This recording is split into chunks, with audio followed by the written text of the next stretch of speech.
আচ্ছা দেখো, এখন আমরা এই ক্লাসের মিডল পর্যায়ে চলে আসছি এবং আমি যেটা আমার ক্লাসে সবসময় রাখি সেটা হলো একটা মোটিভেশন পার্ট হালকা। কি লিখছে আজকে? The best revenge is massive success. কেন এই জিনিসটা বলতেছি?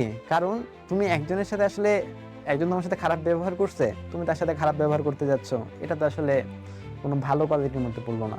বা একজন তোমার সাথে সাপোজ আর কি তোমার উপর অহংকার করছে, বা তোমার উপর মানে সাপোজ আর কি মনোমালিন্য হয়েছে, বা কিছু একটা ঝগড়া বিবাদ হয়েছে, তো এগুলাতে আমরা নর্মাল হিউম্যান কোয়ালিটি কি, যে ওকে আমি দেখে নিব, ওকে আমি মারবো, ওকে আমি এই করব ওই করব, এগুলা বলি, তাই না? এগুলা কিন্তু আসলে কোনো প্রকার রিভেঞ্জ হতে পারে না। মানে একটা খারাপ কাজের বদৌলতে তুমি খারাপ কাজ কেন করতে যাচ্ছ?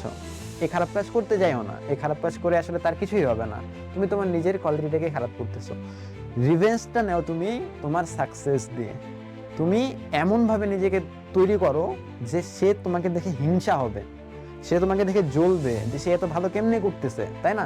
এই যে এই মেসিভ সাকসেসটা যখন তোমার মধ্যে আসবে, তার মধ্যে যে আত্মগ্লানিটা আসবে যে ইস আমি কেন তার সাথে খারাপ ব্যবহার করছিলাম, আমি যদি তার সাথে ভালো ব্যবহার করতাম, তার সাথে যদি আজকে আমার বন্ধুত্ব থাকতো তাহলে কত ভালো হইতো, এই জিনিসগুলো তখন কাজ করবে। সে অলরেডি মানে তুমি তার সাথে কোনো প্রকার কথা না বলেই তাকে যে পরিমাণ সাফার করাইতে পারবা, এই জিনিসটা এই মেসিভ সাকসেস ছাড়া আর কোনো কিছু দিয়ে পারবো না। বুঝতে পারছি? তাহলে এখন থেকে হার্ডওয়ার্ক, ট্যালেন্ট, এগুলোর পিছনে ছোটো, হার্ডওয়ার্ক করো, ট্যালেন্টেড হও, স্কিল গেইন করো, তাহলে এই জিনিসগুলো তোমাকে সাকসেসের কাছে নিয়ে যাবে এবং এটাই বেস্ট রিভেঞ্জ।